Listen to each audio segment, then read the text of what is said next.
नमस्कार दोस्तों, जय श्री राम।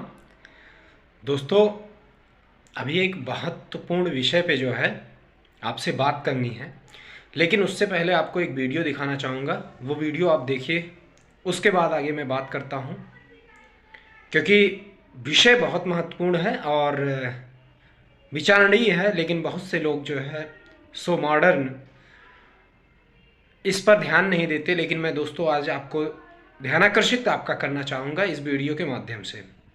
तालिबान ने अफगानिस्तान पर कब्जा कर लिया, कोई असर हुआ क्या वहां? सांसदों को भी रातों रात सब कुछ छोड़ करके निकलना पड़ा कि नहीं निकलना पड़ा? बोलो, तुम्हें क्या लग रहा है तुम्हारे देश में ये स्थिति नहीं बन रही? तुम्हारे बीच से अगर किसी एक बहन बेटी ने कोई बात टीवी डिबेट के ऊपर बोल दी और वो बोली है जो लिखा हुआ है, प्रमाण है, वो झूठ नहीं है, वो कोई अलग से निकाल करके नहीं बोली। अगर किसी 80 साल के खूसड़, ध्यान रखना, मुसलमान को शादी करनी होती है तो वो यही उदाहरण उठा करके लाते हैं, यही वाले। पर आज यही बात अगर किसी बहन बेटी ने बोल दी और उनकी तादाद, उनकी हिम्मत देखो इतनी बढ़ गई कि उन्होंने जगह जगह देश के अंदर आग लगा दी।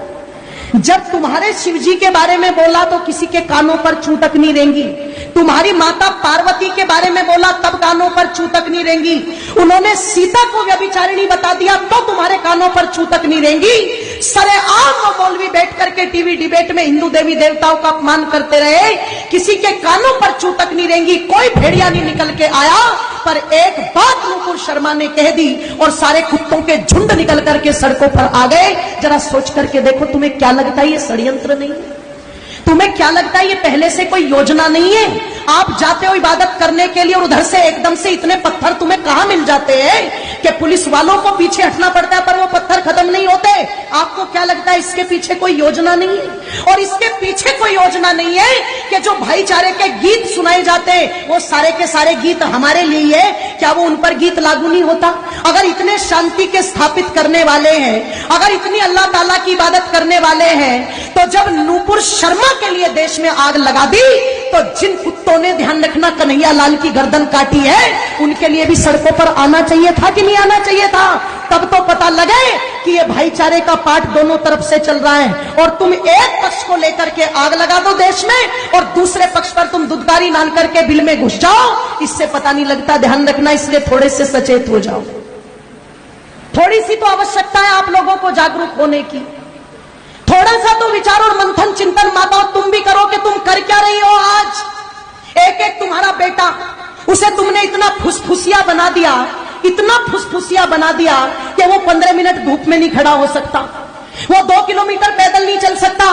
वो इतना फुसफुसिया सुख सुविधाएं देकर के बना दिया, सपना सजा करके बैठे, हम तो इतनी संपत्ति जोड़ के देके जाएंगे, हम तो इतना बैंक बैलेंस जोड़ के देके जाएंगे, हम तो इतने बड़े बड़े मकान दे करके जाएंगे। एक बात मेरी याद रखना, चाहे सब भूल जाना, एक बात मेरी पर याद रखना, सब भूल जाना। जिस दिन जिसकी तादाद ज्यादा होगी और जिसकी हुकूमत ज्यादा होगी, तुम्हारे कोठी बंगलों पर राज तुम्हारे बच्चे नहीं करेंगे, वो करेंगे। तुम्हारे उस पैसे को तुम्हारे बच्चे नहीं बरतेंगे, वो बरतेंगे। तुम्हारी संपत्ति पर मालिकाना अधिकार तुम्हारा नहीं होगा, उनका होगा। अगर यकीन ना हो तो कश्मीर का इतिहास ज्यादा पुराना नहीं है, अगर यकीन ना हो तो पाकिस्तान को अलग हुए ज्यादा समय नहीं हुआ है, जब रातों रात अपना सब कुछ छोड़ करके वहां से भगना पड़ा था। वो जमीन भी छोड़ी, वो कोठी बंगले भी छोड़े, वो धन संपत्ति भी छोड़ी। और इससे ज्यादा और दुर्गति क्या होगी कि छोटे छोटे दूधमुहे बच्चों को अपना पेशाब पिला पिला करके भारत तक उनको लाना पड़ा। तुम सोच करके देखो, ये स्थिति हो चुकी है। और अगर ये पहले हो चुका है, आगे नहीं होगा, ऐसा बिल्कुल भी मान करके मत चलना। क्योंकि जो कौम अपने भूले इतिहास से शिक्षा नहीं लेती, उस कौम के मिटने में कभी भी देर नहीं लगती।